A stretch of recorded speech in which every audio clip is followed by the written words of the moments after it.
Assalamualaikum warahmatullahi wabarakatuh. Bismillahirrahmanirrahim. Alhamdulillahirabbil alamin. Allahumma shalli ala sayyidina Muhammad wa ala ali sayyidina Muhammad. Apa kabar anak-anakku sekalian?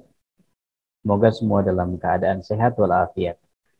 Baik, hari ini kita akan melanjutkan kembali materi pembelajaran kita pendidikan agama Islam, yaitu tentang Asmaul Husna. Di kelas 5 ini kita akan membahas 4 Asmaul Husna.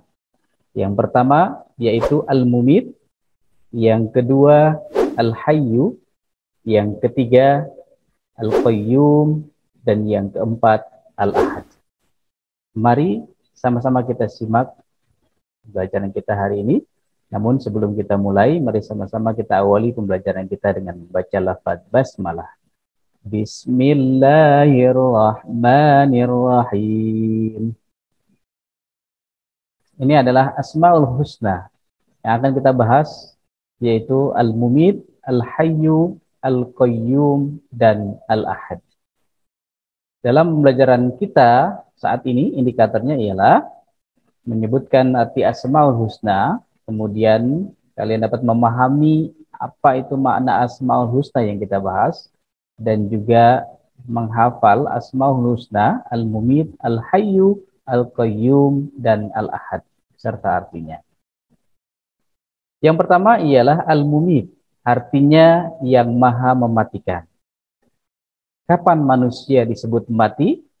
Sebagian kita menjawab ketika nyawa telah berpisah dengan jasad manusia. Lalu apakah nyawa itu?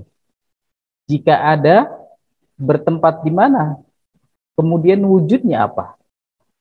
Serta kapan berpisahnya? Nah, pertanyaan-pertanyaan ini yang tidak bisa kita jawab kecuali bahwa kita yakin bahwa dalam diri manusia yang hidup terdapat nyawa. Dan nyawa itu suatu saat akan dicabut oleh Allah Subhanahu wa Ta'ala yang maha kuasa mencabutnya.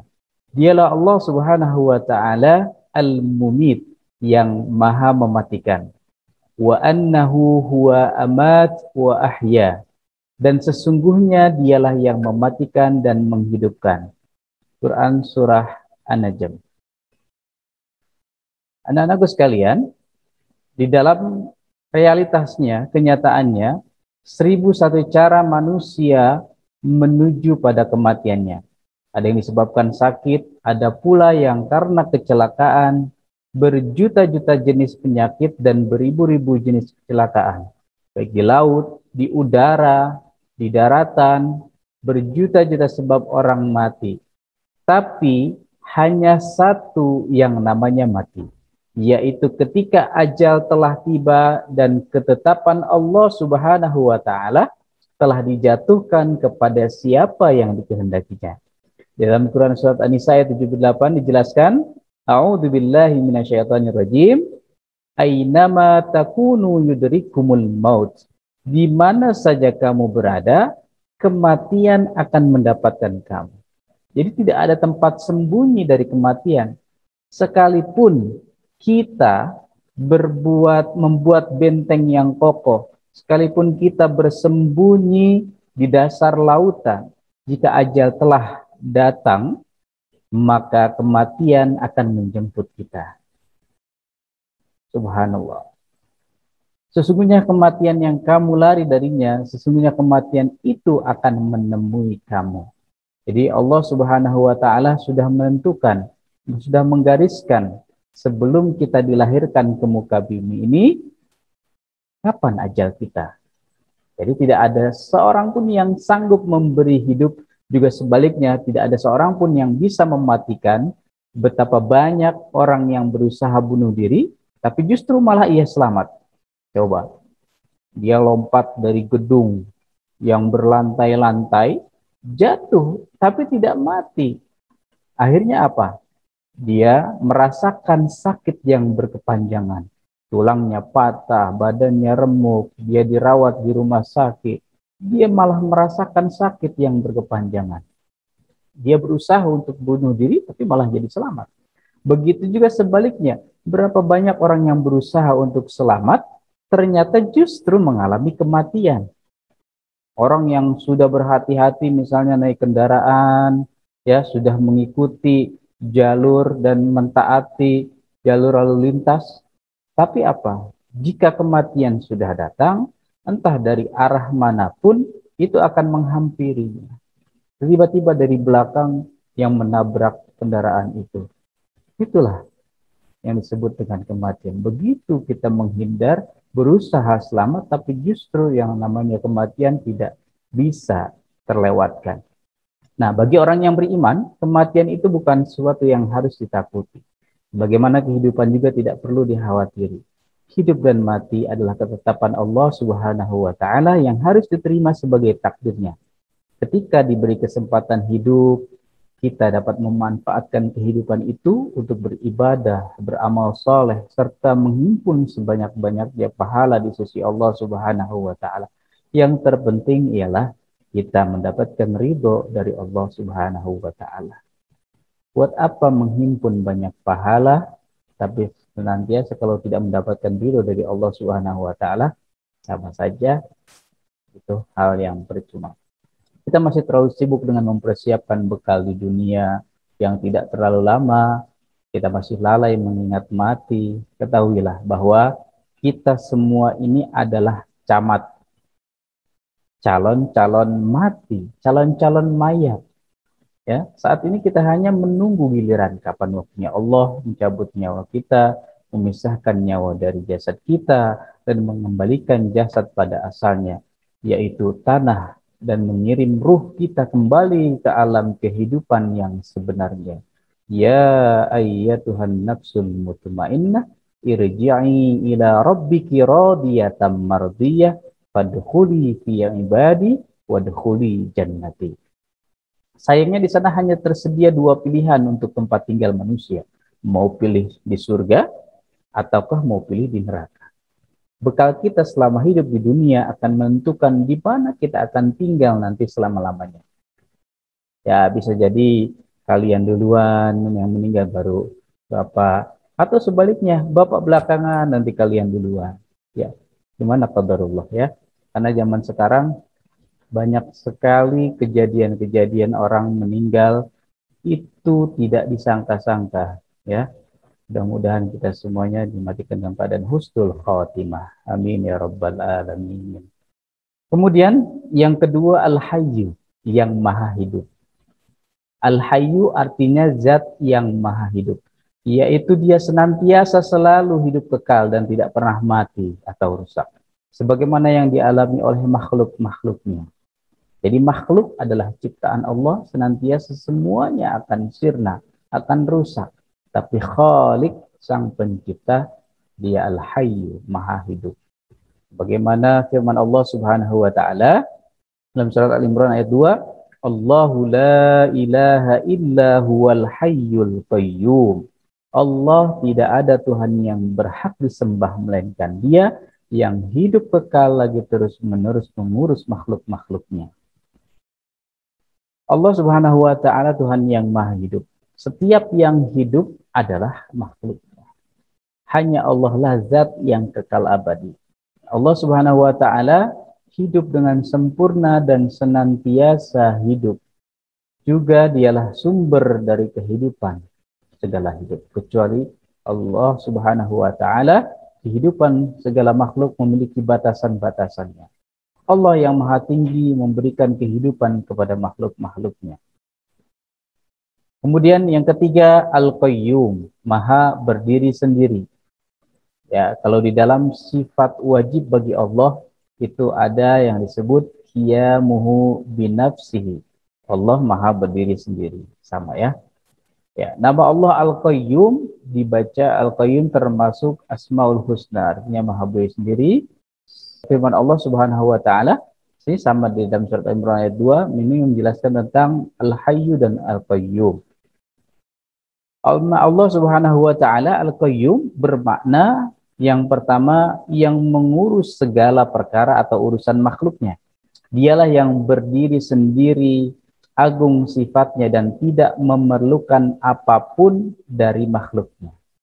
Jadi ketika seorang hamba tidak beribadah kepada Allah, kemudian tidak menjalankan kewajiban-kewajibannya kepada Allah Subhanahu wa taala, senantiasa Allah tidak akan berkurang sifat keagungannya, tidak akan berkurang kemuliaannya dan kesempurnaannya daripada sifat wajib dari Allah.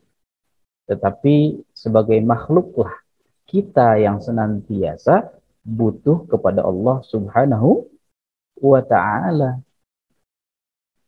Yang kedua, menegakkan bumi, langit, dan segala makhluk yang ada di antara keduanya. Dialah yang mengadakan dan menolongnya serta menyiapkan bagi segala sesuatu yang membuatnya tetap ada di muka bumi ini kebaikan. Dan tegaknya dialah yang maha kaya dari semua makhluk secara mutlak. Jadi tidak memerlukan makhluk hakikatnya. Dan mereka lah yang berhajat kepadanya secara mutlak.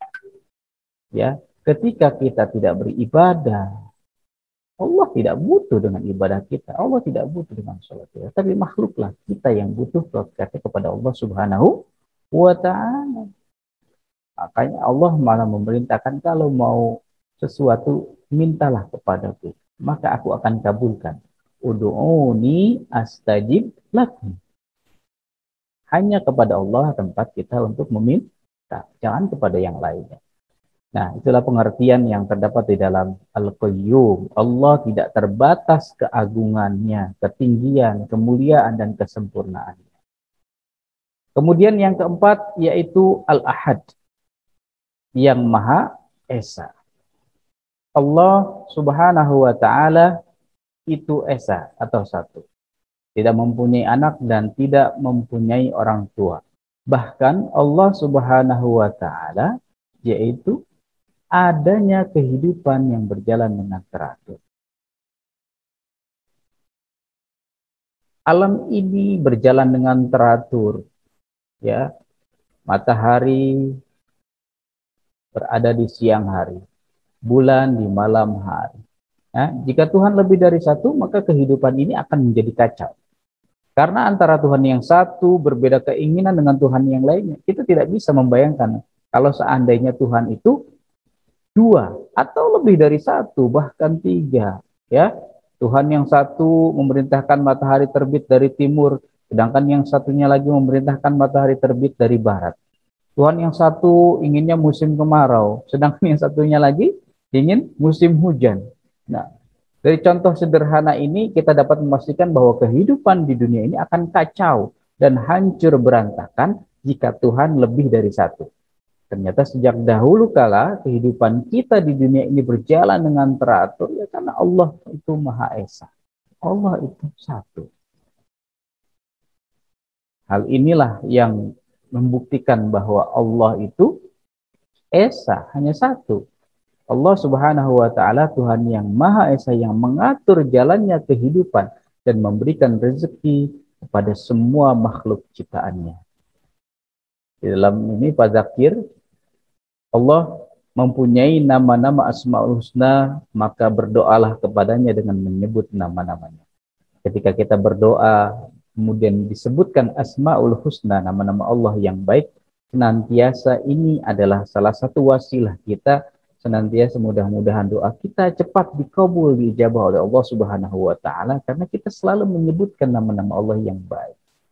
Kalau ketika kita meminta rezeki, ya Razzaq, oh hai yang memberikan rezeki, yang memiliki rezeki, sebutkan Asmaul Husnanya. Ya Razzaq, ketika kita meminta untuk diberikan kecukupan, ya Kafi. Ketika minta kekayaan, ya Mughni, kan hakikatnya Allah yang maha kaya, yang maha pengasih, ya Rahim.